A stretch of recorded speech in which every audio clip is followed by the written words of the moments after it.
നീ കോപിക്കുന്നത് എന്ത്? It is near at the door എന്നാണ് പറഞ്ഞത്. പാപം നിന്റെ വാതിക്കൽ നിൽക്കുന്നു. നമ്മൾ ഈ ലോകത്ത് ജീവിക്കുമ്പം എത്ര കണ്ട് ആരാധന ജീവിതവും ആത്മീയ ജീവിതവും നയിക്കണമെന്ന് ആഗ്രഹിച്ചാലും ഏറ്റവും വലിയൊരു ചലഞ്ച് ഏതാണെന്ന് ചോദിച്ചാൽ it is near at the door. നമ്മുടെ ജീവിതത്തിൻ്റെ ജീവൻ്റെ വാതിക്കൽ ആര് നിൽപ്പുണ്ട്? പാപം അതിൻ്റെ എല്ലാ ആസക്തികളോടുകൂടെ നിൽക്കുന്നുണ്ട്. ഞാൻ ഇന്ന് രാവിലെ ഒരു പുസ്തകം വായിച്ചു. ബോബി ജോസച്ചൻ്റെ താക്കോൽ എന്ന് പറയുന്നൊരു പുസ്തകമാണ്. വെറുതെ എന്തെങ്കിലും ഒരു ഭാഗം ഒരു ആമുഖത്തിന് പറയാൻ വേണ്ടിയിട്ട് തെരഞ്ഞെടുപ്പ് കിട്ടിയതാണ്. വാക്ക് മറ്റൊന്നുമല്ല, പ്രാണന്റെ ഖേദങ്ങൾ. വാക്കിതാണ് പ്രാണന്റെ ഖേദങ്ങൾ. അതിൻ്റെ സാഹചര്യം അച്ഛൻ വിവരിക്കുന്നത് ഇങ്ങനെയാണ്. ഒരച്ഛൻ ആശ്രമത്തിൻ്റെ ഇടനാഴിയിലൂടെ ഇങ്ങനെ നടക്കുമ്പം വൃദ്ധവയോധികനായ ഒരു മനുഷ്യൻ അവിടെ ഇരുന്ന് ഏങ്ങലടിച്ച് കരയുന്നു. അച്ഛൻ അദ്ദേഹത്തെ ശ്രദ്ധിച്ചു, പക്ഷെ ഒന്നും ചോദിക്കാൻ ഭയപ്പെട്ടുകൊണ്ട് ചോദിച്ചില്ല. മുന്നോട്ട് നടക്കെ ആശ്രമത്തിൻ്റെ ആപട്ടിനോട് ചോദിച്ചു, എന്തെങ്കിലും സഹായം ഞാൻ വൃദ്ധ പുരോഹിതന് ചെയ്തു കൊടുക്കേണ്ടതുണ്ടോ? എന്തിനായിരിക്കാം അദ്ദേഹം കരയുന്നത്? ഇദ്ദേഹം മനസ്സിൽ ചിന്തിച്ചു, ഒരുപക്ഷെ ജീവിതത്തിൻ്റെ ദാരിദ്ര്യമോ എന്തെങ്കിലും രോഗപീഠകളോ അല്ലെങ്കിൽ ജീവിതത്തിൽ വന്നുപോയ എന്തെങ്കിലും കൈക്കുറ്റപ്പാടുകളുടെയൊക്കെ ഒരു കാരണം കൊണ്ടോ ആയിരിക്കാം ഈ മനുഷ്യൻ കരയുന്നത്. അതുകൊണ്ട് ഞാൻ എന്തെങ്കിലും ദാരിദ്ര്യത്തെ തീർക്കാനോ രോഗത്തെ ശമിപ്പിക്കാനോ മനസ്സിൻ്റെ ദുഃഖങ്ങളെ മാറ്റാനായിട്ടോ ചെയ്യേണ്ടതായിട്ടുണ്ടോ? അപ്പോൾ ആബട്ട് പറഞ്ഞ മറുപടിയാണ്, അത് മറ്റൊന്നിനും വേണ്ടിയിട്ടല്ല, പ്രാണന്റെ ഖേദങ്ങളാണ്. അച്ഛൻ ചോദിച്ചു, എന്താണ് അതിൻ്റെ അർത്ഥം? അർത്ഥം വിശദീകരിക്കുന്നത് എങ്ങനെയാണ്? എത്തേണ്ട ഇടങ്ങളെക്കുറിച്ച് നല്ല ബോധ്യമുണ്ടായിട്ടും അവിടെ എത്താൻ പറ്റിയില്ല എന്ന ദുഃഖമാണ് പ്രാണന്റെ ഖേദം. എത്തപ്പെടേണ്ടത് എവിടെയാണെന്ന ഉത്തമമായ ബോധ്യമുണ്ടായിട്ടും എത്തപ്പെടാൻ കഴിഞ്ഞില്ല എന്ന ഒരു വൃദ്ധ പുരോഹിതന്റെ വ്യസനമാണ് ആ കണ്ണുനീര്. ഞാൻ ബോധപൂർവമാണ് അനൂപച്ചനെ കൊണ്ട് ആ പാട്ട് പാടിപ്പിച്ചത്. പൂർവ്വപിതാക്കളം അപ്പോസ്തലർ ദൂരവേ ദർശിച്ച്, നിങ്ങൾ പറഞ്ഞ ദർശനമാണ് ഭാഗ്യദേശം. എന്തുകൊണ്ടാണ് ഈ ലോകത്തിലെ സർവ്വതിനെയും ഛേദമെന്നെണ്ണുവാൻ, തുച്ഛമെന്നെണ്ണുവാൻ തക്കവണ്ണവർക്ക് സാധ്യമായെന്ന് ചോദിച്ചാൽ, ഈ ലോകത്തിനപ്പുറമുള്ള ഭാഗ്യകരമായൊരു ദേശത്തെക്കുറിച്ചും ഒരവകാശത്തെക്കുറിച്ചും വളരെ മഹനീയമായ വ്യക്തമായൊരു ദർശനം അവരുടെ ജീവിതത്തിലുണ്ടായിരുന്നു. നമ്മളും ആരാധനയിലൂടെയും വിശ്വാസ ജീവിതത്തിലൂടെയും ഇതുപോലെയുള്ള കൂടിവരകളിലൂടെയും സാധ്യമാക്കുന്നത് എന്താണ്? ഇങ്ങനെയൊരു ദേശം, ഇങ്ങനെയൊരു വാഗ്ദത്തം നമുക്കുണ്ട് എന്ന ബോധ്യത്തിൽ ആണോ? പക്ഷേ പലപ്പോഴും നമ്മുടെ വാർദ്ധക്യത്തിൻ്റെ പടിവാതിക്കലെത്തുമ്പം, മരണത്തിൻ്റെ മുൻപിലെത്തുമ്പം നമുക്കൊരു ആത്മക്ലേശം ഉണ്ടാകാം.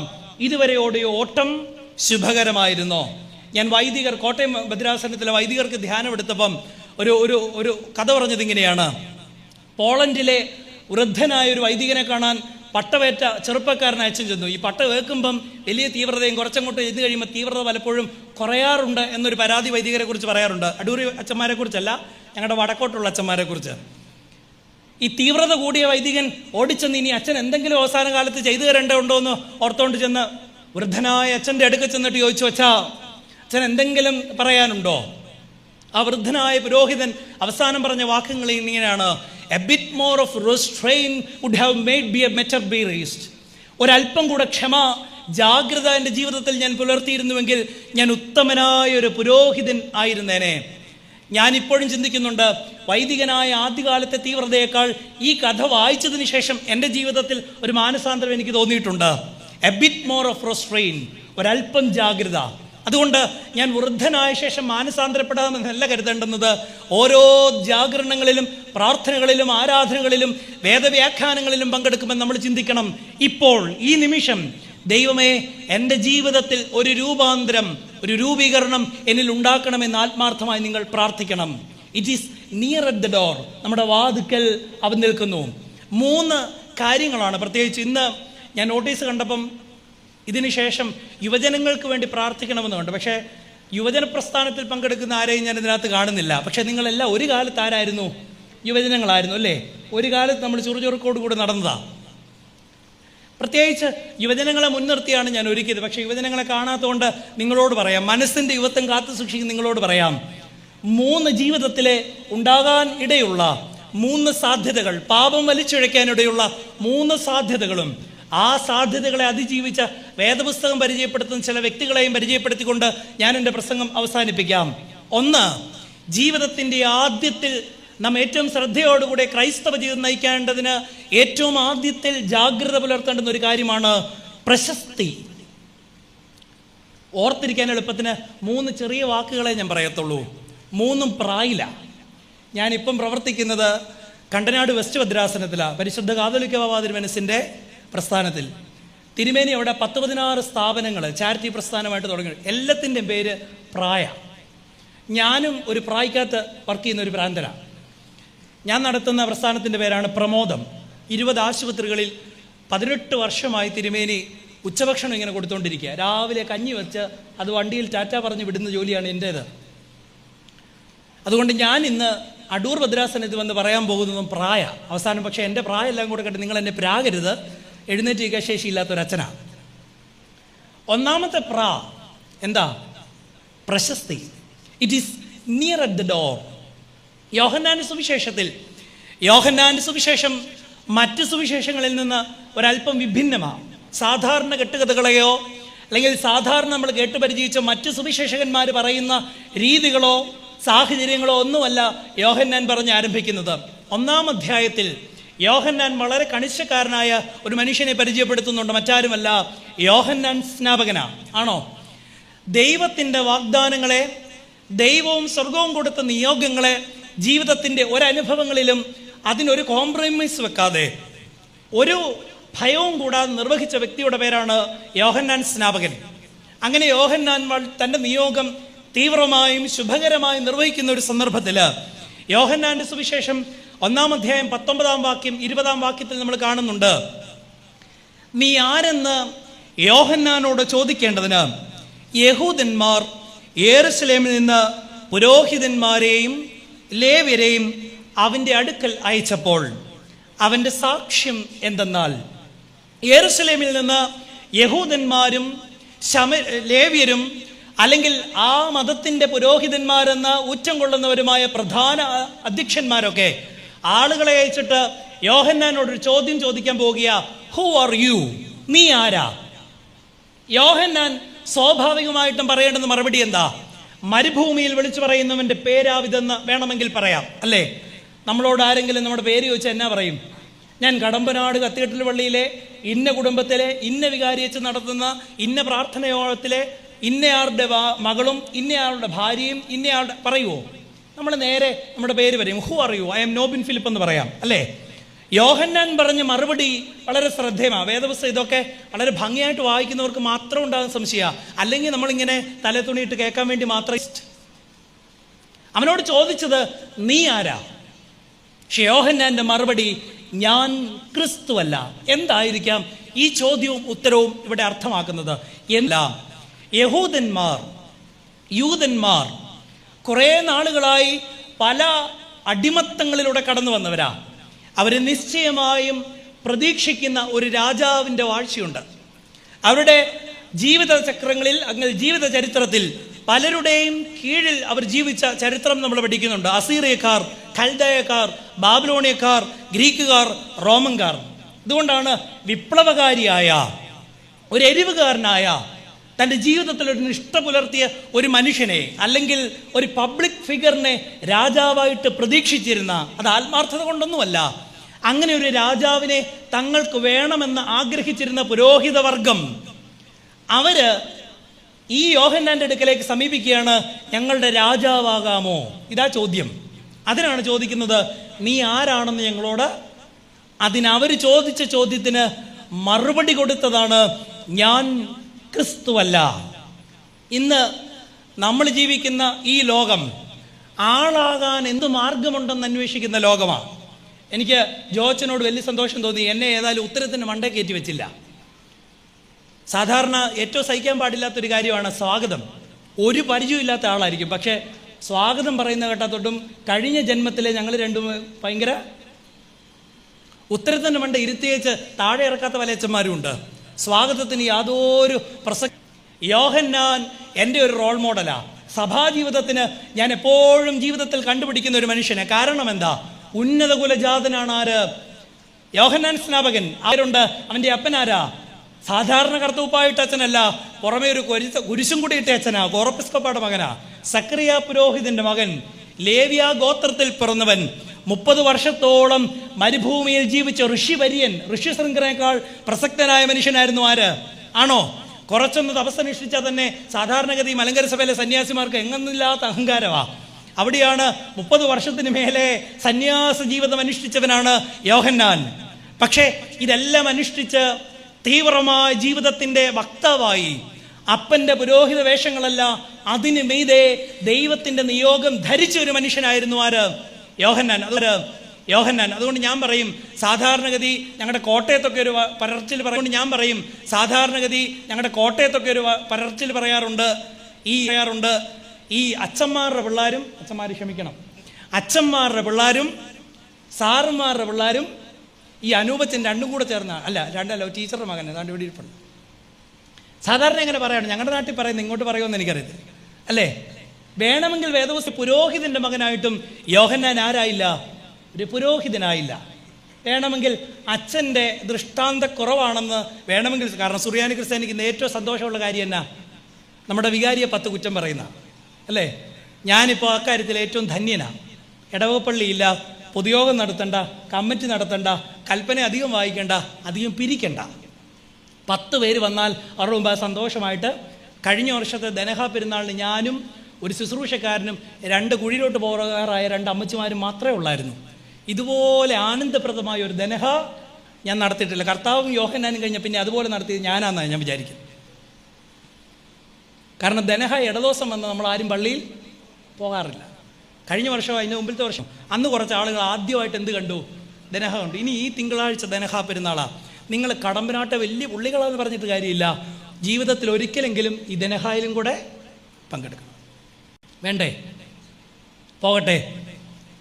യോഹന്നാൻ തൻ്റെ പിതാവിൻ്റെ മാർഗമല്ല, മറിച്ച് പിതാവ് അണിഞ്ഞ് പ്രതിനിധാനം ചെയ്ത ദൈവത്തെ തൻ്റെ ജീവിതം വഴി കാണിച്ചു കൊടുത്ത പുത്രനായി, പിതാവിനൊരു പടി മേലെ നിന്ന പുത്രൻ്റെ പേരാണ് യോഹന്നാൻ സ്നാപകൻ. അതുകൊണ്ടാണ് ജീവിതത്തിൽ ഇത്രയേറെ പ്രശസ്തികൾ ഒരു വശത്ത് നിൽക്കുന്നത് കണ്ടിട്ടാണ് യഹൂദന്മാരും ലേവ്യ പുരോഹിത വർഗവും അതിൻ്റെ നേതാക്കന്മാരും പ്രമാണികളും വന്നിട്ട് ചോദിച്ചു, നീ ഞങ്ങൾക്ക് രാജാവാകാമോ?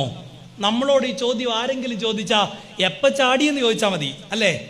ഞാൻ ഒരു സന്യാസ പുരോഹിതനാണ്. കഴിഞ്ഞിടയ്ക്ക് ഞാൻ അങ്ങ് ദൂരെ ഒരു പള്ളിയുടെ പേര് പറയുന്നില്ല, ദൂരെയുള്ള പള്ളിയിൽ പെരുന്നാൾ നടത്താൻ പോയി. പെരുന്നാളൊക്കെ ഭംഗിയായി നടത്തി എല്ലാം കഴിഞ്ഞ് ഞാൻ കുർബാനയും കഴിഞ്ഞ് എൻ്റെ കാപ്പപ്പെട്ടി എടുത്ത് താഴോട്ട് വന്നപ്പം ഒരു മാനേജിംഗ് കമ്മിറ്റി അംഗം എൻ്റെ അടുത്ത് വന്നിട്ട് പറഞ്ഞു, അച്ഛാ ഞാൻ സഭാ മാനേജിംഗ് കമ്മിറ്റി അംഗം. അച്ഛൻ സന്യാസിയാ? അല്ലേ. അതെ. അച്ഛൻ ഈ അടുത്തെങ്ങാനും ഇലക്ഷന് പേര് കൊടുക്കുന്നുണ്ടോ? എനിക്ക് ആ ചോദ്യം കൃത്യമായി മനസ്സിലാക്കി.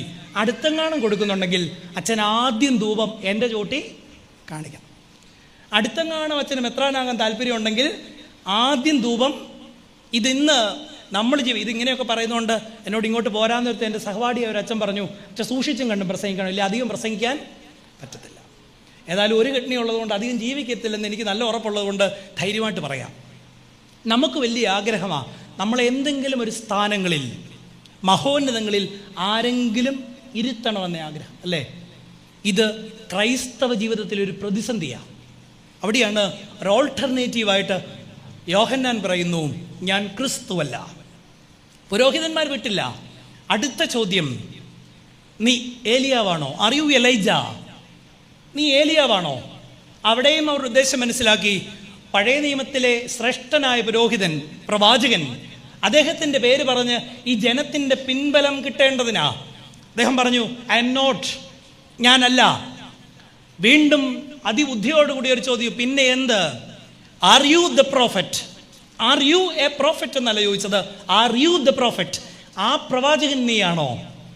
സത്യത്തിൽ ഏലിയാവിൻ്റെ ആത്മാവോടുകൂടി വന്ന ഒരു പ്രവാചകൻ തന്നെയാണ് യോഹന്നാൻ. പക്ഷെ യോഹന്നാൻ അവിടെയും പറയുന്നു, ഐ ആം നോട്ട്, ഞാനല്ല.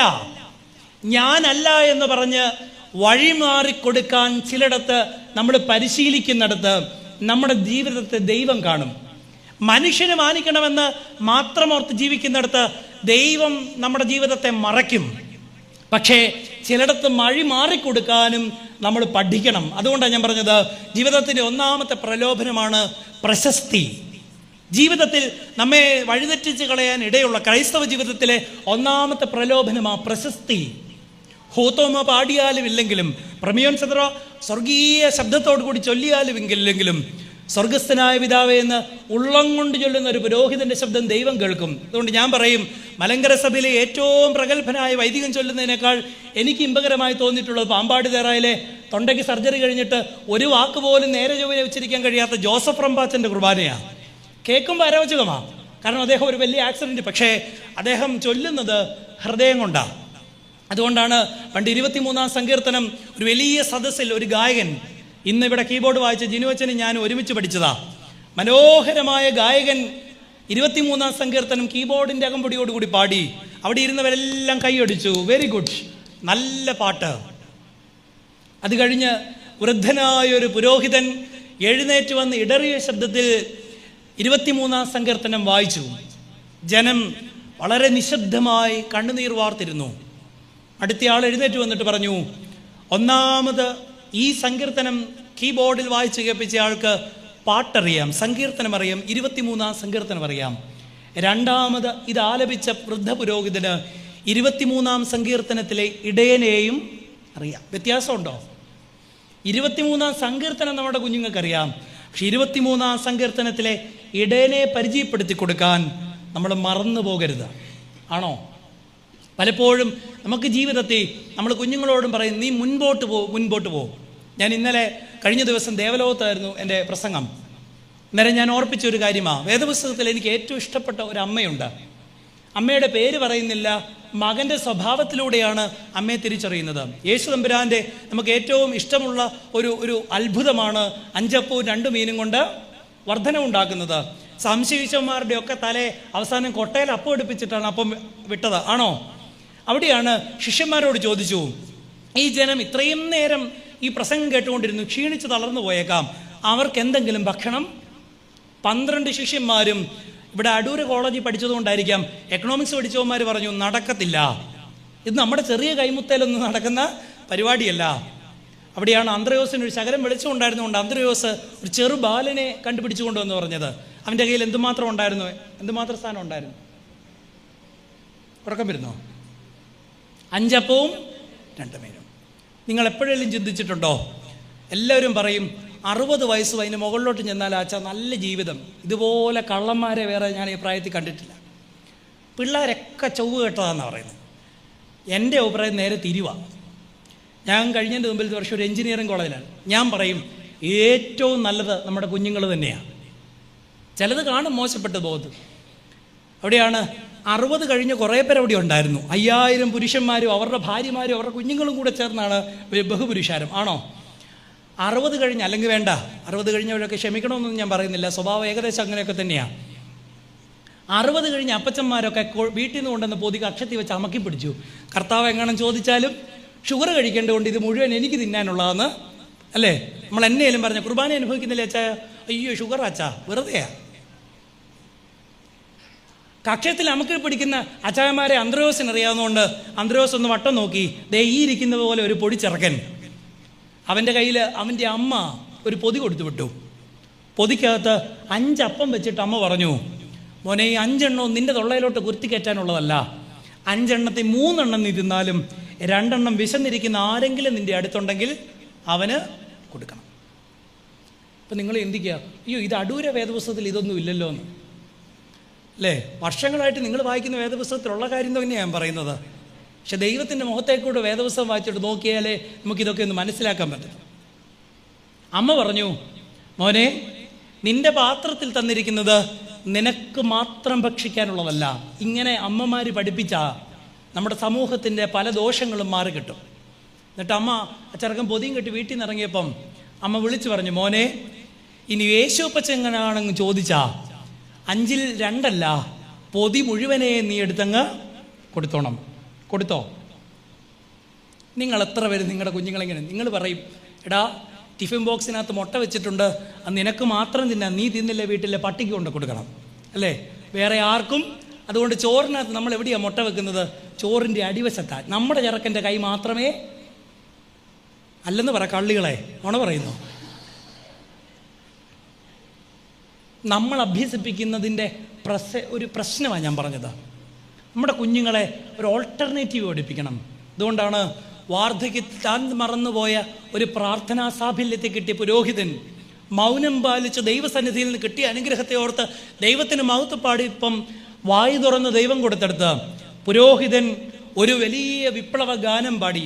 ആണോ? സക്രിയാവിൻ്റെ പ്രാർത്ഥന ഇതിനകത്ത് കിടപ്പുണ്ട്.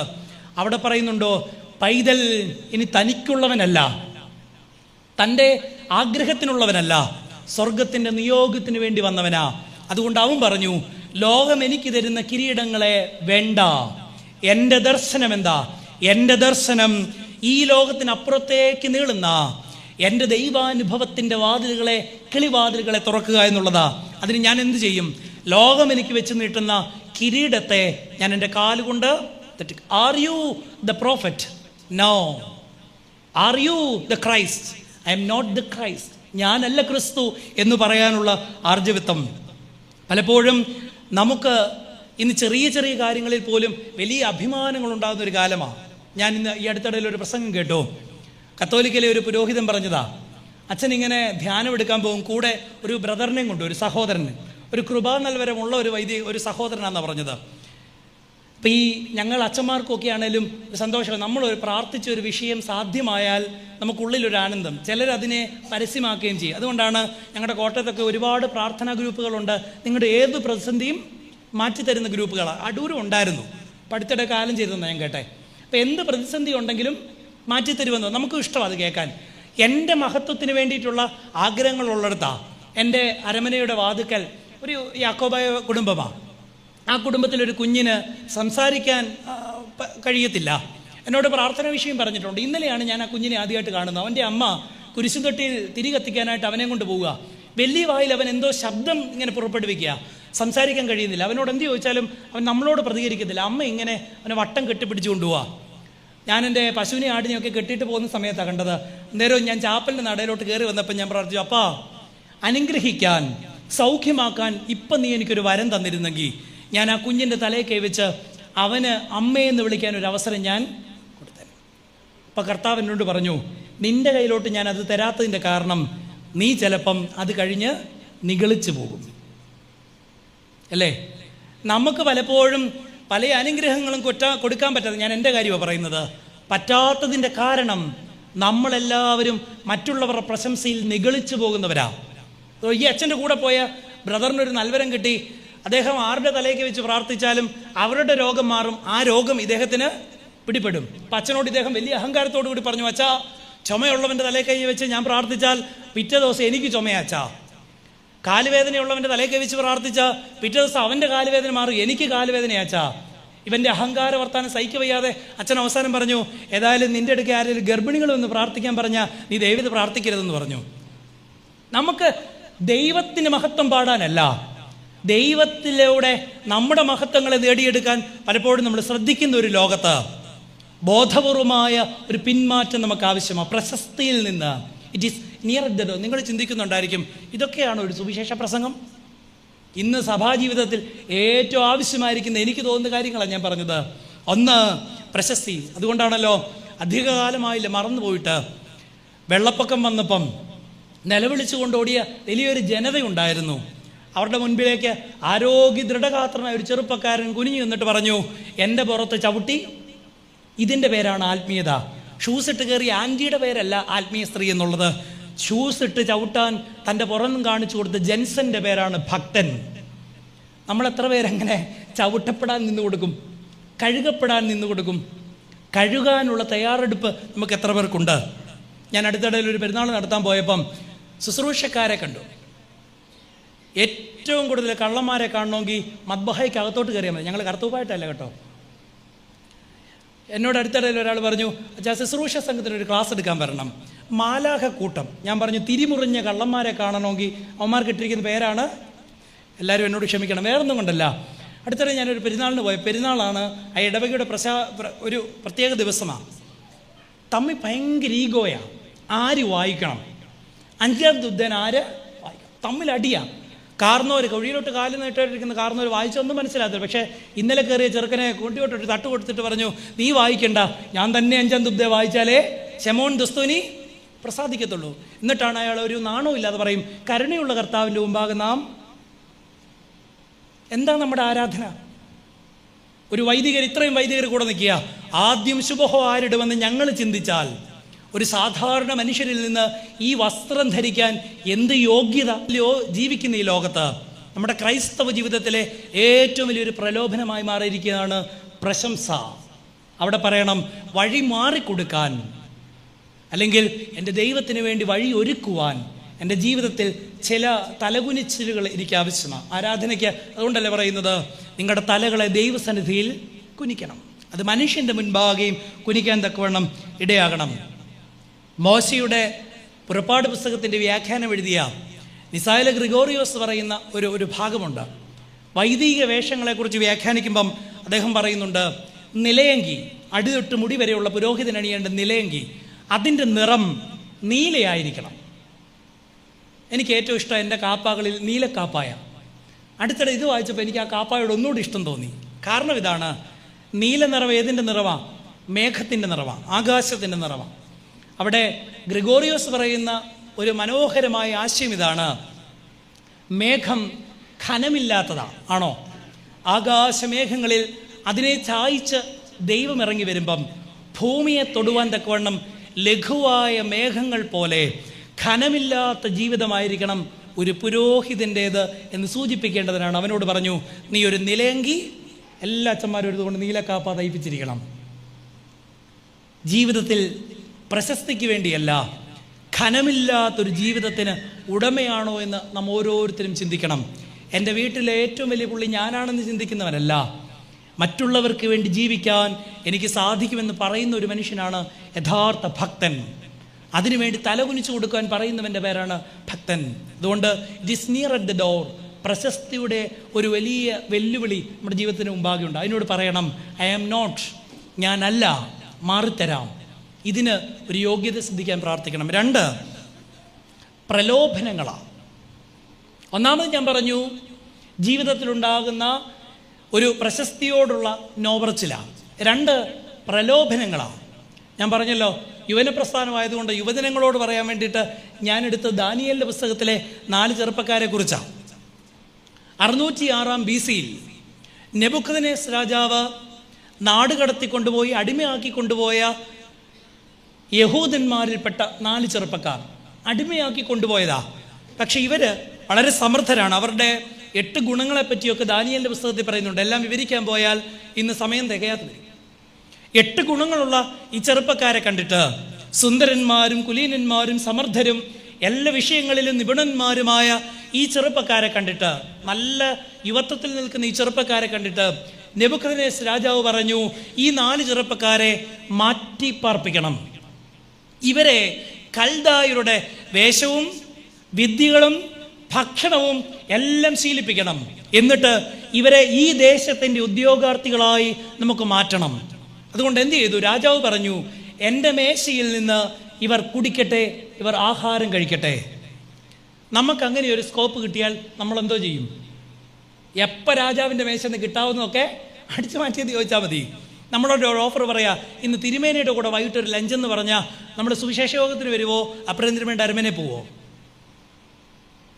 അവിടെയാണ് ഈ ചെറുപ്പക്കാരോട് ആദ്യം വെക്കുന്ന അവരുടെ ജീവിതത്തിലെ പ്രലോഭനമാണ്, അല്ലെങ്കിൽ അവരെ ആകർഷിക്കാൻ പറയുന്ന കാര്യം അടിമയാക്കി കൊണ്ടുവന്നവനാ. ജീവിതത്തിൽ ഭാരങ്ങളുണ്ടാവുമെന്ന് പ്രതീക്ഷിച്ചു വന്ന 4 ചെറുപ്പക്കാർ. ചക്കും ചക്കാലയും ഇല്ല, മാതാപിതാക്കന്മാരുടെ നോട്ടമില്ല, ഗുരുക്കന്മാരുടെ ശാസനമില്ല. കാരണം എല്ലാവരും അടിമകളാണ്.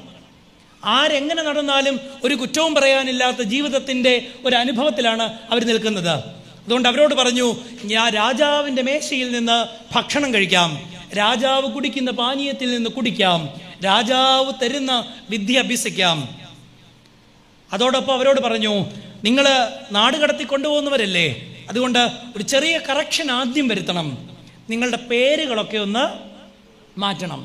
ഈ പേര് മാറ്റത്തെ സംബന്ധിച്ചുകൊണ്ട് നമ്മളൊന്ന് കൃത്യമായിട്ട് പഠിച്ചാൽ മനോഹരമാണ് ആശയം. ഒന്നാമത്തവൻ്റെ പേര് വേദപുസ്തകം പറയുന്നത് ഇങ്ങനെയാണ്, ദാനിയേൽ. ദാനിയേൽ എന്ന പേരിൻ്റെ അർത്ഥം ഗോഡ് ഈസ് മൈ ജഡ്ജ്. യഹോവ എൻ്റെ ന്യായാധിപൻ, എൻ്റെ ജീവിതത്തെ ന്യായം വിധിക്കുന്നവൻ. പലപ്പോഴും ഞാൻ പറഞ്ഞിട്ടുണ്ട്, നമ്മുടെ പേരിന് ജീവിതം കൊണ്ടൊരർത്ഥം കൊടുക്കണം. വേണോ? തങ്കച്ചൻ ജീവിതത്തിലും തങ്കം പോലെയുള്ളൊരച്ഛനായിരിക്കണം, വേണ്ടേ? കയ്യിലിരിപ്പ് മോശമാണെങ്കിൽ മക്കൾ എങ്ങനെ അയാളുടെ മുഖത്ത് നോക്കി തങ്കച്ചാതെ. പക്ഷെ രാജാവ് കൽദായരുടെ ദേശത്തേക്ക് വന്നപ്പം രാജാവിൻ്റെ പേര് മാറ്റുന്നത് ഇങ്ങനെയാണ്, ബെൽഷസർ. ആ പേരിൻ്റെ അർത്ഥം ഇങ്ങനെയാണ്, ബേലിൻ്റെ വത്സല രാജകുമാരൻ.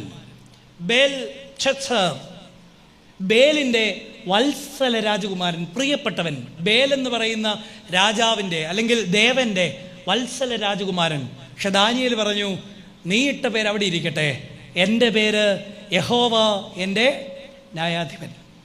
ബോധപൂർവമായിട്ട് ലോകം നമ്മളെ ഇങ്ങനെ ചില മാറ്റങ്ങളിലേക്ക് ക്ഷണിക്കുമ്പം, ചില പ്രലോഭനങ്ങളിലേക്ക് ക്ഷണിക്കുമ്പം നമുക്ക് പറയാൻ സാധിക്കണം, ഇല്ല, ദൈവത്തിൻ്റെ നാമത്തിന് വിരുദ്ധമായതൊന്നും എൻ്റെ ജീവിതത്തിൽ വെക്കത്തില്ല എന്ന് പറയാൻ വേണ്ടിയിട്ടാണ് ഈ ഉദാഹരണങ്ങളെ പറയുന്നത്. രണ്ടാമൻ്റെ പേര് വേദപുസ്തകം പറയുന്നത് ഇങ്ങനെയാണ്, ഹനന്യ. അതിൻ്റെ അർത്ഥം ബിലവഡ് ബൈ ദ ലോർഡ്, ദൈവത്തിന് പ്രിയങ്കരൻ. നിങ്ങളുടെ കുഞ്ഞുങ്ങൾക്ക് ഇതുപോലത്തെയൊക്കെ പേരിടാറുണ്ടോ? ഇപ്പോൾ ഓരോന്നിൻ്റെയൊക്കെ പേര് കേട്ടാൽ പട്ടിക്കിടുന്ന പേരൊക്കെയാണ് പിള്ളേർക്ക് ഇടുന്നത്, അല്ലേ?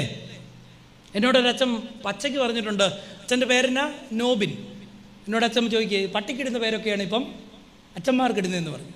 സത്യം പറഞ്ഞാൽ എൻ്റെ പേരിനൊരു അർത്ഥവും ഇല്ല. ജീവിതത്തിന് അർത്ഥം ഉണ്ടാക്കാൻ ശ്രമിക്കുന്നുണ്ട്, പക്ഷെ നടക്കുമെന്ന് അറിയത്തില്ല.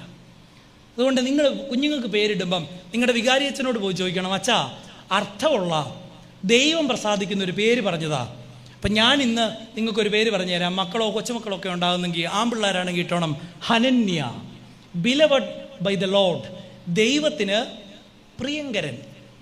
പക്ഷേ അവൻ കൽദായരുടെ ദേശത്തേക്ക് വന്നപ്പം രാജാവ് അവന് മറ്റൊരു പേരിട്ടു, Shadrach, illuminated by the sun god, സൂര്യദേവനാൽ ശോഭിതനായവൻ. പക്ഷെ ഹനന്യ പറഞ്ഞു, എനിക്കൊരു സൂര്യൻ്റെ ശോഭ വേണ്ട, സ്വർഗീയ രാജ്യങ്ങളിൽ വസിക്കുന്ന രാജാതിരാജാവിന് പ്രിയങ്കരനായിരിക്കുന്നത് എനിക്ക് മതി, ഹനന്യ. മൂന്നാമത്തവൻ്റെ പേര് മിശായേൽ. അതിൻ്റെ പേരിൻ്റെ അർത്ഥം ഹു ഈസ് അസ് ഗോഡ്, ദൈവത്തിന് തുല്യനാര്, ദൈവത്തിന് തുല്യനാര്. പക്ഷെ രാജാവ് അവനൊരു പേരിട്ടു മേശക്. പേരിൻ്റെ അർത്ഥം ഹു ഈസ് ലൈക്ക് ഷെക്, ഷെക്ക് എന്ന് പറയുന്ന ദേവനെ പോലെ തുല്യനാര്. പക്ഷേ മിശായേൽ പറഞ്ഞു, നിന്റെ ശക്ക് എന്ന് പറയുന്ന ദേവനെ ഒന്നും എനിക്ക് വേണ്ട, അവൻ എന്ത് ശക്തി ഉണ്ടെങ്കിലും എനിക്ക് അവനെ പോലെ ആകണ്ട, എൻ്റെ ദൈവത്തെ പോലെ ആരുള്ളൂ, ഹു ഈസ് മൈ ഗോഡ്, എൻ്റെ ദൈവത്തെ പോലെ ആരുള്ളൂ. അവസാനത്തവൻ്റെ പേര് അസേറിയ. പേരിൻ്റെ അർത്ഥം the Lord is my help, യഹോവ എൻ്റെ സഹായി. അസേറിയ, യഹോവ എൻ്റെ സഹായി. രാജാവ് മറ്റൊരു പേര് അവനിട്ടു, പേര് ആബേദ് നെഗോ. എഴുത്തിൻ്റെ ലാംഗ്വേജിൻ്റെ ദേവൻ്റെ പേരാണ് നെഗോ. ആബേദ് നെഗോ എന്ന് പറഞ്ഞു, സർവൻ്റ് ഓഫ് നെഗോ. നെഗോ ദേവൻ്റെ വത്സല പുത്രൻ അല്ലെങ്കിൽ ദാസൻ. പക്ഷേ അവൻ പറഞ്ഞു, അസേറിയ പറഞ്ഞു, വേണ്ട, ഞാൻ ആരുടെയും ദാസനല്ല, യഹോവയ്ക്ക് പ്രിയങ്കരൻ. പേരിന് മാറ്റം ഉണ്ടാക്കാൻ നോക്കി. പക്ഷെ 4 യൂത്തുകാർ പറഞ്ഞു, ഇല്ല, ഞങ്ങളുടെ വിശ്വാസ ദർശനങ്ങളെ മാറ്റാൻ നിന്റെ പേരിന് ആവതില്ല. ഇതിൻ്റെ പേരാണ് ദർശനം, ബിയോണ്ട് ദ ഹൊറൈസൺ, ഇതിനപ്പുറത്തേക്കൊരു കാഴ്ച. തട്ടിയും മുട്ടിയും ചെന്നയിടത്ത് സ്ഥാനമാനങ്ങളെ ഏറ്റെടുക്കാനുള്ള പ്രലോഭനങ്ങൾക്ക് ആദ്യം പറഞ്ഞു, ഒരു ബദൽ ജീവിതം പറഞ്ഞിട്ട് പറഞ്ഞു, ഇല്ല, പേരിന് മാറ്റമോ ജീവിതത്തിന് മാറ്റമോ വരുത്തുകയില്ല. രണ്ടാമത് രാജാവ് കൊടുത്ത പ്രലോഭനമാണ് ഞാൻ ആദ്യമേ പറഞ്ഞത്, എൻ്റെ മേശയിൽ നിന്ന് നിനക്ക് ഭക്ഷണം കഴിക്കാം. ഈ 4 ചെറുപ്പക്കാരും പറഞ്ഞു, ചെറുപ്പക്കാർ പറഞ്ഞത് ഇങ്ങനെയാണ്, രാജാവിൻ്റെ മേശയിലെ ഭക്ഷണം ഞങ്ങൾക്ക് വേണ്ട. ഇവരുടെ മേലധികാരിയായ മനുഷ്യനോട് ഇവർ പറയുന്നുണ്ട്, ഈ 4 ചെറുപ്പക്കാർ പറഞ്ഞു, രാജാവിൻ്റെ മാംസാഹാരമോ വീഞ്ഞോ ഞങ്ങൾ കുടിക്കുകയില്ല, കഴിക്കുകയില്ല, ഞങ്ങൾക്ക് ശാകപദാർത്ഥം, വെജിറ്റേറിയൻ ഫുഡ്, അത് ശീലിക്കാനുള്ള ഒരവസരം സാധ്യമാക്കി തരണം. എന്തുകൊണ്ടാണ് ഇതെന്ന് ചോദിച്ചപ്പോൾ പറഞ്ഞു, നമുക്കും ചിന്തിക്കാം, ഭക്ഷണത്തിനകത്ത് എന്തെങ്കിലും കാര്യമുണ്ടോ? ഭക്ഷണത്തിനകത്ത് കാര്യമുണ്ട്. കാരണം രാജാവ് കഴിക്കുന്ന ഏത് ഭക്ഷണവും ആദ്യം ബാൽ എന്ന് പറയുന്ന ദേവന്റെ മുൻപാകെ അർപ്പിച്ചിട്ടാണ്, നിവേദിച്ചിട്ടാണ് ആര് കഴിക്കുന്നത്? രാജാവ് കഴിക്കുക. അവിടെയാണ് ഈ ചെറുപ്പക്കാർ പറയുന്നത്, യഹോവയ്ക്ക് വിരുദ്ധമായ ഒരു ഭക്ഷണം കൊണ്ട് പോലും, ഒരു പാനീയം പോലും കൊണ്ടും ഞങ്ങളുടെ ജീവിതത്തെ ഞങ്ങൾ അശുദ്ധമാക്കുകയില്ല. അവർ പറഞ്ഞു, dieting in the royal feast. ഒന്നാമത് ആ ചെറുപ്പക്കാർ പറഞ്ഞതാ. ഇന്ന് നമ്മുടെ സഭയിലും എല്ലാ ഇടവകളിലുമുള്ള പരാതി ഇതാണ്, ചെറുപ്പക്കാരില്ല, അല്ലേ? അതുകൊണ്ട് ചെറുപ്പക്കാരെ കൂട്ടാൻ ഇന്ന് പല പള്ളികളിലും അച്ഛന്മാരാകപ്പാട് പ്രയാസപ്പെടുക. കുഞ്ഞുങ്ങളെ വരാൻ വേണ്ടി ഷട്ടിൽ കളിക്കുന്നു, കുഞ്ഞുങ്ങൾ വരാൻ വേണ്ടിയിട്ട് നമ്മുടെ യുവജന പ്രസ്ഥാനത്തിൻ്റെ ആനുവൽ മീറ്റിങ്ങിൽ DJ സോങ് നടത്തുന്നു. ഒരുപാട് പ്രതിസന്ധികൾ ഇങ്ങനെ നമ്മൾ തരണം ചെയ്യാൻ ശ്രമിക്കുക. പോലെ നമ്മുടെ കുഞ്ഞുങ്ങൾ വരാൻ ലൈറ്റ് ഷോ നടത്തുന്നു, ഒക്കെ നടത്തിക്കും, ഒരു കുഴപ്പമില്ല. പെരുന്നാളുകൾ കുഞ്ഞുങ്ങൾ പറയുന്നത് എന്താ? ഇന്നലെ 1.5 ലക്ഷം രൂപയുടെ ഒരു ഫ്യൂഷനാണ് ഒരു പള്ളി നടന്നത്. അതുകൊണ്ട് പെരുന്നാളിൻ്റെ പ്രധാന ഇവൻ്റായിട്ട് നോട്ടീസ് കൊടുത്തിരിക്കുന്നത് ചെണ്ടകൊട്ടുകാരുടെ ഫോട്ടോയാണ്, തിരുമേനി താഴെയാണ്. ഇതൊരു ദുസ്സൂചനയല്ലേ? അവിടെയാണ് അടുത്തിടെ സെവറസ് തിരുമേനി ഒരു പ്രസംഗത്തിൽ പറഞ്ഞു, ബഥനിയുടെ കാലം ചെയ്ത അത്താനേസിസ് തിരുമേനി പറഞ്ഞൊരു കാര്യം, അദ്ദേഹത്തിൻ്റെ ആ മെത്രാപ്പോലിത്തി ആയ കാലഘട്ടത്തിൽ സഭയ്ക്ക് ഇതുപോലെ തന്നെ കാലങ്ങൾക്ക് മുമ്പ് ഒരു പ്രതിസന്ധി ഉണ്ടായി. ചെറുപ്പക്കാർ പള്ളി വരുന്നില്ല. ഇപ്പം സിനഡിൽ തന്നെ ഇത് ചർച്ചയായി. എന്തുകൊണ്ടാണ് ചെറുപ്പക്കാരെ പള്ളി കൂട്ടാൻ എന്തോ ചെയ്യണം? ആരാധനയുടെ സമയം കുറയ്ക്കണോ? ആരാധന കുഞ്ഞുങ്ങൾക്ക് വേണ്ടി വെട്ടിച്ചുരുക്കണോ? പല തീരുമാനങ്ങളൊക്കെ ഇങ്ങനെ വന്നു. തിരുമേനിക്ക് അന്ന് ഒരുപാട് ചെറുപ്പക്കാരായ സുഹൃത്തുക്കളുണ്ട്. തിരുമേനിയെ കാണാൻ ബഥനി വരുന്ന ചെറുപ്പക്കാരൊക്കെ ഉണ്ട്. അന്ന് തിരുമേനി സിനഡിൽ പറഞ്ഞു എന്നാണ് പറയുന്നത്, കുഞ്ഞുങ്ങളെ പള്ളി കൊണ്ടുവരാൻ വേണ്ടി നമ്മൾ പ്രത്യേകിച്ച് ഒന്നും ചെയ്യണ്ട, ആരാധനയൊന്നും ചെയ്യണ്ട, മറ്റ് ബാഹ്യമായ ക്രമീകരണങ്ങളും ചെയ്യണ്ട. പള്ളി വരേണ്ടവൻ എങ്ങനെയുള്ളവനാ? തിരുമേനി പറഞ്ഞു ഉത്തരം ഇങ്ങനെയാണെന്നാണ് സെവറസ് തിരുമേനി പറഞ്ഞത്. ഒരുവൻ എന്നെ അനുഗമിക്കാൻ ഇച്ഛിച്ചാൽ തന്നെത്താൻ ത്യജിച്ച് തൻ്റെ കുരിശെടുത്ത് എൻ്റെ പിന്നാലെ വരണം. ഒരുവൻ എന്നെ അനുഗമിക്കാൻ ഇച്ഛിച്ചാൽ ഷട്ടിൽ കളിപ്പിച്ച് കൊട്ടണോ? നല്ല വേദപുസ്തകം പറഞ്ഞത് എന്നെ ത്യജിച്ച് ദൈവസന്നിധിയിൽ വരണം. വേണോ? നമുക്ക് എന്തേ ഈ ബോധ്യമില്ലാതെ പോയി? ഇത്രയും കുഞ്ഞുങ്ങൾ ഇവിടെ ഇന്ന് പള്ളി വന്ന് എന്തുകൊണ്ടാണെന്ന് വെച്ചാൽ മാതാപിതാക്കന്മാരുടെ നിർബന്ധം കൊണ്ടാണ്, അല്ലേ? പക്ഷെ ഒരു 18 വർഷം കഴിഞ്ഞിട്ടും അവർ നിങ്ങളുടെ നിർബന്ധം കൊണ്ട് ഈ പള്ളി വരാൻ തുടങ്ങിയാൽ നിങ്ങൾ പരാജയപ്പെട്ട മാതാക്കളും ഇവർ പരാജയപ്പെട്ട സഭാവിശ്വാസികളുമായി പോകും. ആണോ? അടുത്തിടെ വാഴ സിനിമയ്ക്കകത്ത് മനോഹരമായൊരു ഡയലോഗ് എനിക്ക് ഇഷ്ടപ്പെട്ടു. പ്രാർത്ഥനയും വിദ്യാഭ്യാസവും പേടിപ്പിച്ചാൽ മാത്രമേ കുഞ്ഞുങ്ങൾ അഭ്യസിക്കത്തുള്ളൂ. പേടിപ്പിച്ച് പഠിപ്പിക്കുകയല്ല, മറിച്ച് ദൈവത്തെ അവരെ രുചിപ്പിക്കണം. വേണോ? ദൈവത്തെ അവരെ രുചിപ്പിക്കണം. ചിലതിനോട് അന്യദേശത്ത്, അതുകൊണ്ടാണ് പറഞ്ഞത് അടിമയാക്കപ്പെട്ട അന്യദേശത്ത് ആരും കാണാതില്ലാഞ്ഞിട്ടും 4 ചെറുപ്പക്കാർ യുവജനങ്ങൾ പറഞ്ഞു, ഒന്നും കൊണ്ട് ഞങ്ങളുടെ ജീവിതത്തെ ഞങ്ങൾ അശുദ്ധമാക്കിയില്ല. ഒന്നും കൊണ്ടും ഞങ്ങളുടെ ജീവിതത്തെ ഞങ്ങൾ അശുദ്ധമാക്കിയില്ല. അതുകൊണ്ടാണ് കുഞ്ഞുങ്ങളെ ചെറുപ്പം തൊട്ട് ഉപവസിക്കാനും നോമ്പെടുക്കാനും പഠിപ്പിക്കണം.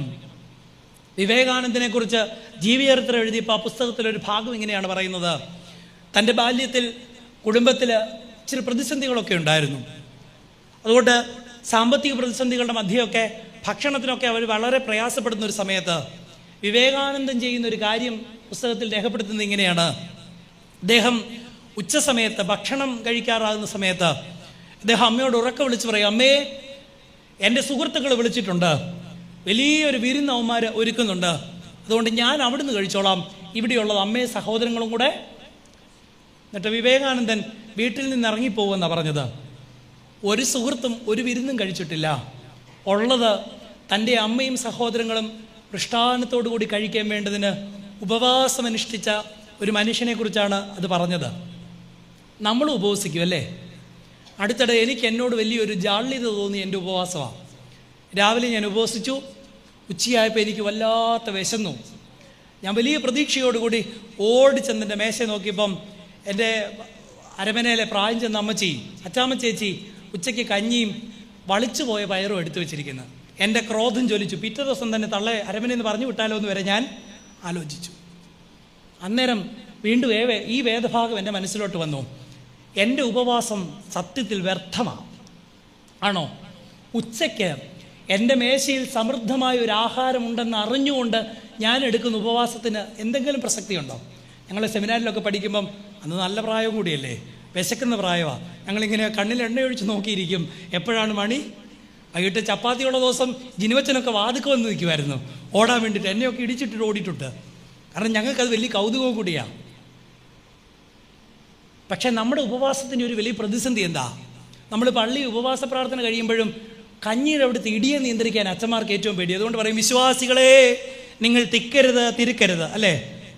ഇത് വിശ്വാസി ഏറ്റെടുത്തിരുന്നെങ്കിൽ ഏതെങ്കിലും അച്ഛൻ ഇത് പറയേണ്ട കാര്യമുണ്ടോ? പച്ചക്കഞ്ഞി മതി, പക്ഷെ ഇടി കണ്ടാ ഓർക്കും അവിടെ ചിക്കൻ ബിരിയാണിയാണ്. നമ്മുടെ വിശപ്പിനപ്പുറം സമൃദ്ധമായ ഒരു ആഹാരമുണ്ടെന്ന് അറിഞ്ഞിട്ട് എടുക്കുന്നതിൻ്റെ പേരല്ല ഉപവാസം. അവിടെ കുഞ്ഞുങ്ങളോട് പറയണം, വിവേകാനന്ദൻ പറഞ്ഞതുപോലെ ഇതില്ലാതെ വരുന്ന അനേകർ ജീവിതത്തിൽ ഈ ലോകത്തുണ്ട്. അത് പറഞ്ഞിട്ട് വേണം കുഞ്ഞുങ്ങൾക്കൊരു വായെടുത്ത് വെച്ചു കൊടുക്കാൻ. വേണോ?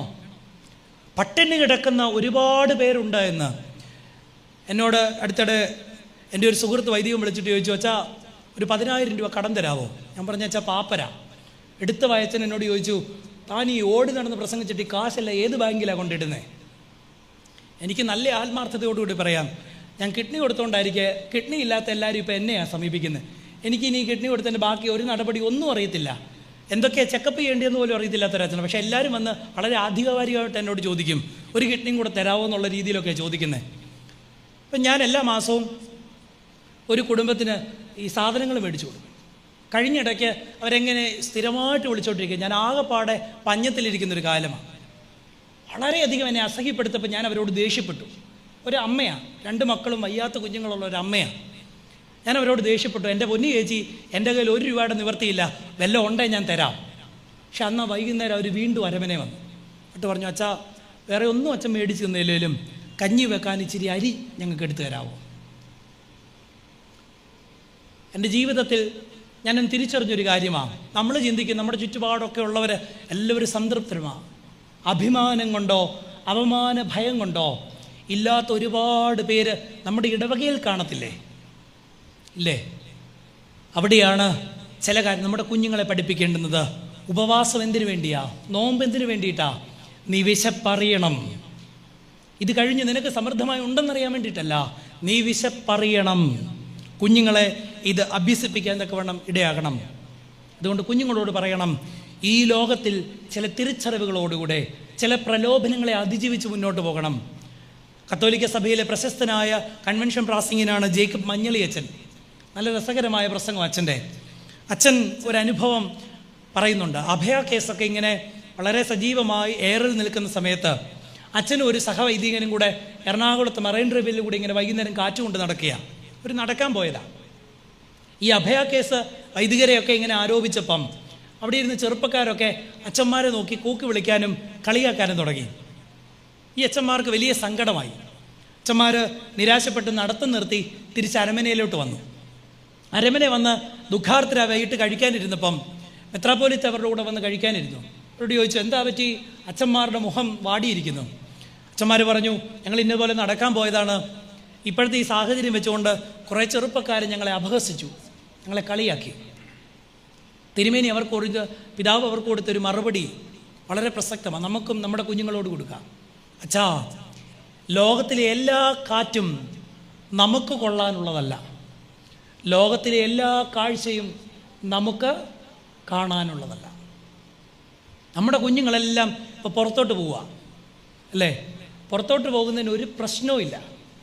പക്ഷെ പുറത്തോട്ട് പോകുന്നതിന് അവന് പറയാൻ തക്കതായൊരു കാരണം വേണം. അയൽപ്പക്കത്തുള്ളവൻ പോകുന്നത് കണ്ടിട്ട് 100 ഏക്കർ ഇടുക്കിയിലുള്ളവൻ പോയിട്ട് വല്ല കാര്യമുണ്ടോ? ഉണ്ടോ? അതുകൊണ്ട് കുഞ്ഞുങ്ങളോട് പറയണം, എല്ലാ കാറ്റും എനിക്ക് കൊള്ളാനുള്ളതല്ല, എല്ലാ കാഴ്ചയും എനിക്ക് കാണാനുള്ളതല്ല. നമ്മുടെ കുഞ്ഞുങ്ങളെ അവരോട് പറയണം, ജീവിതത്തിൽ, ക്രൈസ്തവ ജീവിതത്തിൽ രണ്ടാമത് നിങ്ങളോട് ചിലതിനോട് വളരെ ഗ്രേസ്ഫുള്ളി ആയിട്ട് പറയണം. നോ.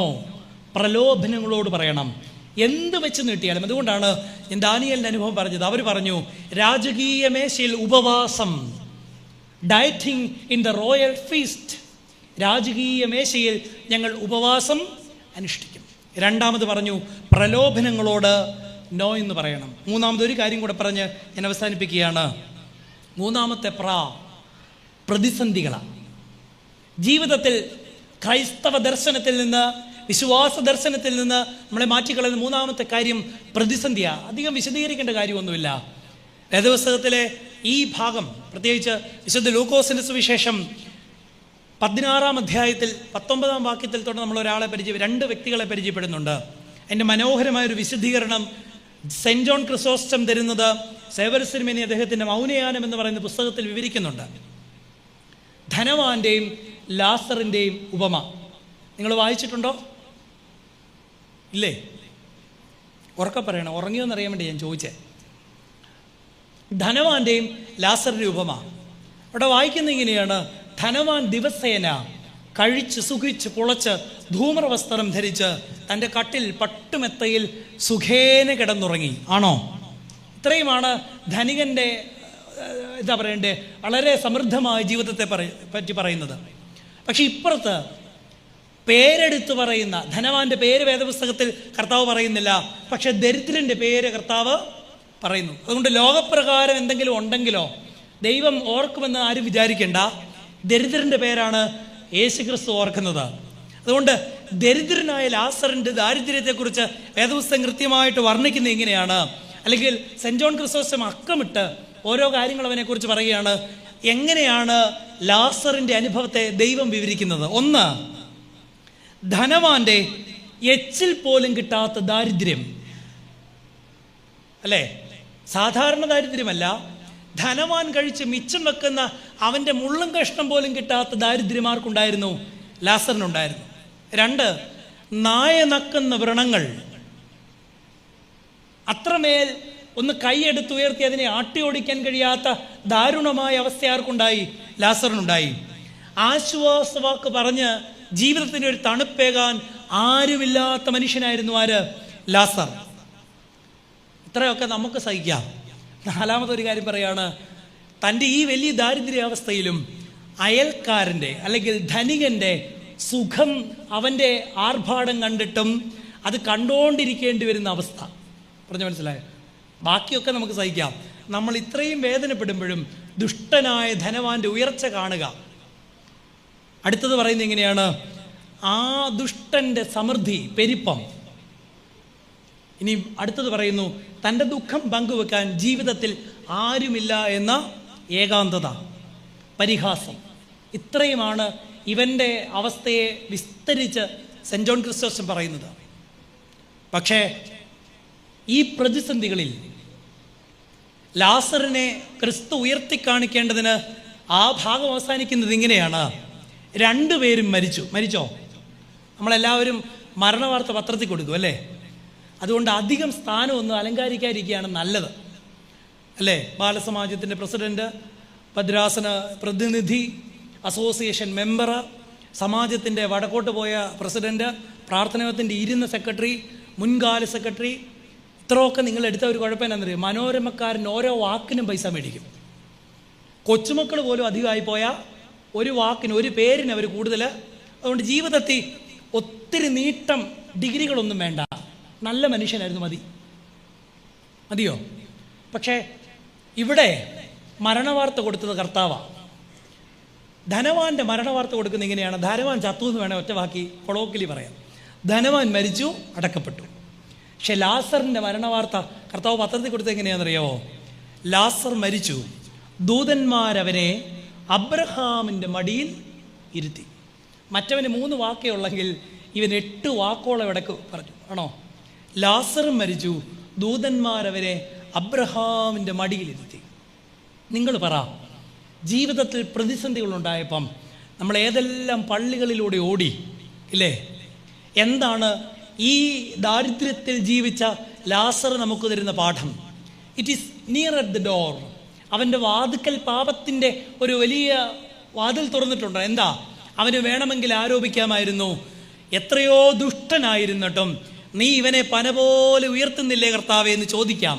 പക്ഷെ അവൻ്റെ ജീവിതത്തിലെ പ്രതിസന്ധികളിലെ അവൻ്റെ നാവടക്കം, അതാണ് ദൈവം കണ്ടത്. നമുക്ക് ഈ നാവടക്കം ഉണ്ടായിട്ടുണ്ടോ? വേദപുസ്തകം മറ്റൊന്നുമല്ല ഈ കഥയിലൂടെ നമ്മളെ പഠിപ്പിക്കുന്നത്. ലാസർ അവൻ്റെ ദുരനുഭവങ്ങളിൽ പുലർത്തിയ നാവടക്കം. It is near the door. ജീവിതത്തിൽ എന്തിനാണ് പ്രതിസന്ധി? എനിക്ക് ഏറ്റവും ഇഷ്ടമുള്ള വേദപുസ്തകത്തിലെ ഭാഗമാണ് കർത്താവിൻ്റെ പുനരുദ്ധാന ശേഷം ശിഷ്യന്മാരെല്ലാം വീണ്ടും തൻ്റെ പഴയ ജോലിയിലേക്ക് പോയി. ആണോ? രാവിളക്കോളം അധ്വാനിച്ചിട്ടും ഒന്നും കിട്ടിയില്ല. കിട്ടിയോ? ഇല്ല. പക്ഷേ രാവിളക്കോളം അധ്വാനിച്ചിട്ട് കിട്ടാത്തവരെ കാത്ത് കർത്താവ് ഇവിടെ നിന്നു, കടൽ തീരത്ത് നിന്നു.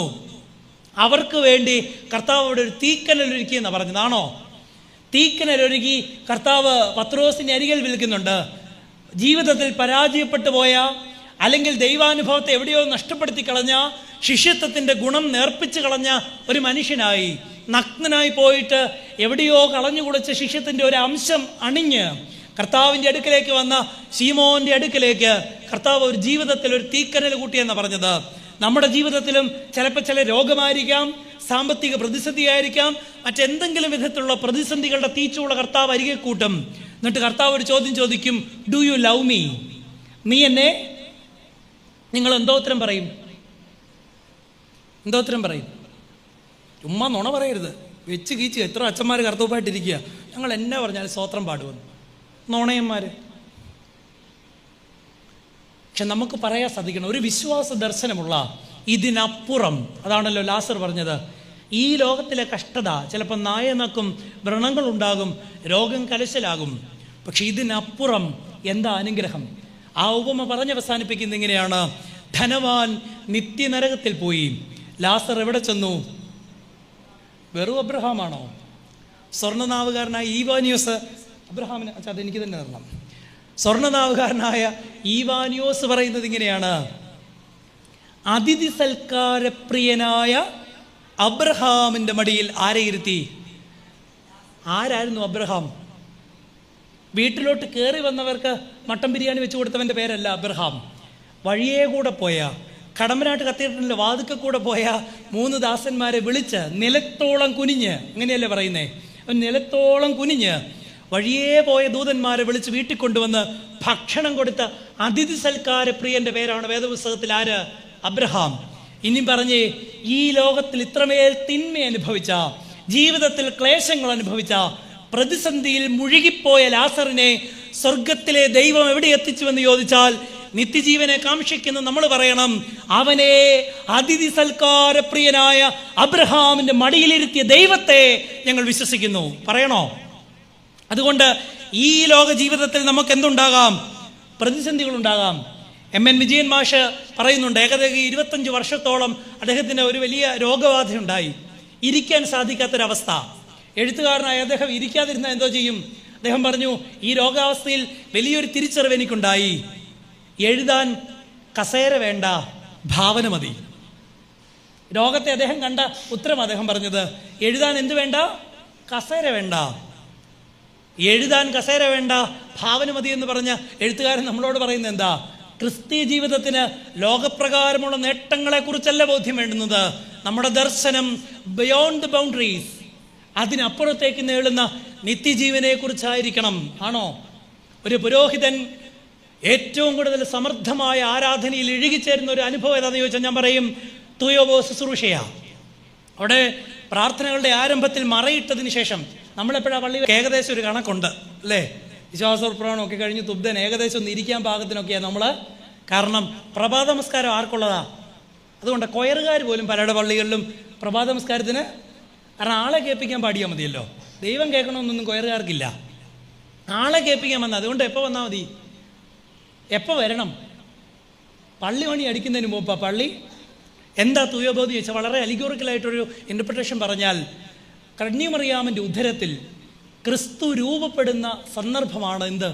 തുയോബോ. അതുകൊണ്ടാണ് മറയിടുന്നത്. അവിടെ പുരോഹിതൻ ചെയ്യുന്ന എന്താണെന്ന് ചോദിച്ചാൽ, അവൻ്റെ കൈകളിൽ കാസാവിലാസ ഉയർത്തി പിടിച്ചിട്ട് ചൊല്ലുന്ന പ്രാർത്ഥന ഇങ്ങനെയാണ്: ഗബ്രിയേൽ മാലാഖയുടെ ദൂത്, മഹനീയമായ ഗർഭധാരണം, ജഡീകമായ ജനനം, യോർദാൻ നദിയിലെ സ്നാനം, 40 ദിവസത്തെ ഉപവാസം, രക്ഷാകരമായ കഷ്ടാനുഭവം, കുരിശാരോഹണം, ജീവദായകമായ മരണം, ബഹുമാന്യമായ ശവസംസ്കാരം, മഹനീയമായ പുനരുദ്ധാനം, സ്വർഗാരോഹണം, പിതാവിൻ്റെ ദൈവത്തിൻ്റെ വലത്ത് ഭാഗത്തുള്ള ഇരിപ്പ്, ഇവിടെ ഓർമ്മയുടെ സമയത്ത് എന്താ പുരോഹിതൻ ചെയ്യുന്നതെന്ന് ചോദിച്ചാൽ, ക്രിസ്തുവിനെ ആവഹിക്കുകയാണ്. എന്നിട്ടാണ് പറയുന്നത്, നിങ്ങൾക്കെല്ലാവർക്കും സമാധാനമുണ്ടായിരിക്കട്ടെ. അത് ലോകത്തിൻ്റെ സമാധാനമല്ല. അതുകൊണ്ടാണല്ലോ വിശ്വാസികൾ ഒന്നടങ്കം ഉച്ചത്തിൽ പറയും, ഞങ്ങൾ നിന്റെ മരണത്തെ ഓർക്കുന്നു. അടൂരോട്ട് ചൊല്ലാറില്ലേ ഇത്? നിങ്ങളൊക്കെ തന്നെ ചൊല്ലുന്നതാ. ഞങ്ങൾ നിന്റെ മരണത്തെ ഓർക്കുന്നു, നിന്റെ ഉയർത്തെഴുന്നേൽപ്പിനെ ഏറ്റുപറയുന്നു, നിന്റെ രണ്ടാമത്തെ എഴുന്നള്ളത്തിനായി. ഇത് ആത്മാർത്ഥതയോട് ഇന്നേ വരെ ചൊല്ലിയിട്ടുണ്ടോ? ഇപ്പോഴും പാടുന്നു കേട്ടോ, അയ്യോ കർത്താവേ നിന്റെ രണ്ടാമത്തിന് വേണ്ടി ഞങ്ങൾ കാത്തിരിക്കുക. പക്ഷെ എന്നാലും ഇത്ര പെട്ടെന്നൊന്നും നമ്മൾ ഏറ്റെടുക്കണം. പലപ്പോഴും നമ്മുടെ ക്രൈസ്തവ ജീവിതങ്ങൾ ഈ പ്രലോഭനങ്ങൾക്ക് മുമ്പ് വീണ് പോകാറുണ്ട്. ഞാൻ എൻ്റെ പ്രസംഗം അവസാനിപ്പിക്കുകയാണ്. 3 കാര്യങ്ങളെ പറഞ്ഞുള്ളൂ. കായേൻ തൻ്റെ ജീവിതത്തിൽ തൻ്റെ ബലിയിൽ പ്രീതിപ്പെടാത്തവനായി ദൈവത്തോടും തൻ്റെ സഹോദരനോട് കോപിക്കുന്നത് കണ്ടിട്ട് ദൈവം ചോദിച്ച ഒരു ചോദ്യമാ, പാപം നിന്റെ വാതിക്കൽ നിൽക്കുന്നു, നീ അതിനെ കീഴടക്കുന്നില്ലേ? പക്ഷെ പാപം അവനെ കീഴടക്കിയിടത്താണ് ചോദ്യം. നമ്മളോടും ചോദിക്കും. വിശ്വാസ ദർശനത്തിൻ്റെ പേരിൽ നിങ്ങളിവിടെ വന്നിരിക്കുമ്പം ഇത്രയും നാളത്തെ ക്രൈസ്തവ ജീവിതം പരിശോധിച്ചിട്ടും നാളേക്കുള്ള വിശ്വാസ ജീവിതത്തിൻ്റെ മൂലധനം ശേഖരിക്കാൻ വന്നിരിക്കുന്നവരുടെ നിലയിൽ നമ്മളോട് ചോദിക്കും, it is near at the door. 3 കാര്യങ്ങൾ നിങ്ങളുടെ ജീവിതത്തിൻ്റെ വാതുക്കൽ പ്രലോഭനങ്ങളായി ഉണ്ടാകാം. ആ 3നോട് നിങ്ങൾ എന്തുത്തരം പറയും? 1 ഞാൻ പറഞ്ഞു, പ്രശസ്തി. ഞാൻ ആളാകണമെന്ന ആഗ്രഹങ്ങളോട് നമുക്ക് പറയാൻ സാധിക്കണം. നല്ല ഭക്തനായി പറയാൻ സാധിക്കണം. ചിലയിടത്ത് ഞാൻ എൻ്റെ തല കുനിച്ചു കൊടുക്കും. വേണ്ടേ? ഇടിച്ചു നിൽക്കുന്നവനല്ല, കുനിഞ്ഞു നിൽക്കുന്നവനാ ഭക്തൻ. മനുഷ്യൻ്റെ മുൻപാകെയല്ല, ദൈവത്തിൻ്റെ മുൻപാകെ. പ്രശസ്തികളോട് നമുക്ക് പറയാൻ സാധിക്കണം നോ. 2 ഞാൻ പറഞ്ഞു, പ്രലോഭനങ്ങളോട്. അല്ലേ? അതെന്തുവാകട്ടെ, കഷ്ടതയുടെ അല്ലെങ്കിൽ നമ്മളെ പീഡിപ്പിക്കുന്ന അനുഭവങ്ങളോടോ അല്ലെങ്കിൽ നമ്മളെ ആകർഷിക്കുന്ന അനുഭവങ്ങളോടോ പറയാൻ സാധിക്കണം. ഇന്ന് ഇപ്പം വരുമ്പോൾ കോട്ടയത്ത് വലിയ തിരക്കാണ്. ആരുടെയിലും പൈസ ഇല്ലെന്ന് പറയുന്നത്. സഭയിൽ എന്തെങ്കിലും ഒരു ചാരിറ്റിക്ക് പൈസ ചോദിക്കും, ഈ സഭയിൽ എന്നും പിരിവാ. അല്ലേ? ഈ സഭയിൽ എന്നും പിരിവാ. പക്ഷേ ലുലുമോള് പുതിയതായിട്ട് കോട്ടയത്ത് തുടങ്ങി. അവിടുത്തെ തിരക്ക് കാരണം ഇപ്പം മണിപ്പുഴ വഴി ആർക്കും യാത്ര ചെയ്യാൻ പറ്റില്ല. കാരണം യൂസഫലി ബുദ്ധിയുള്ളവനായതുകൊണ്ട് വൈകിട്ട് തീരാത്ത സാധനങ്ങൾക്കെല്ലാം എന്തോ ചെയ്യും, ഒരു ഓഫർ ഇട്ടു. പഴയതാണേലും ഓഫർ കണ്ടാൽ നമ്മൾ ചാടും. പ്രലോഭനങ്ങളോട് നമുക്കിപ്പോൾ ചിലതിനോടെങ്കിലും പറയാൻ സാധിക്കണം ഇല്ല. 3 ഞാൻ പറഞ്ഞു, പ്രതിസന്ധികളോട്. അല്ലേ? നമുക്കത് പറയാൻ സാധിച്ചിട്ടുണ്ടോ? ഒരു കഥ പറഞ്ഞുകൊണ്ട് എൻ്റെ പ്രസംഗം അവസാനിപ്പിക്കട്ടെ. 3 കുടിയന്മാർ എല്ലാവരും നോക്കി നിൽക്കുമ്പം മംഗലാപുരത്തൊരു ട്രെയിൻ കയറാൻ വരുക. മംഗലാപുരം ട്രെയിൻ അങ്ങ് സ്റ്റേഷനിൽ നിന്ന് യാത്ര ആരംഭിച്ചു. കുടിയന്മാരോടി. സ്റ്റേഷൻ മാസ്റ്റർ ചങ്കെ കൈവച്ചു, ഇമാർ ഇനി എന്നെ കാണിക്കാൻ പോവാ.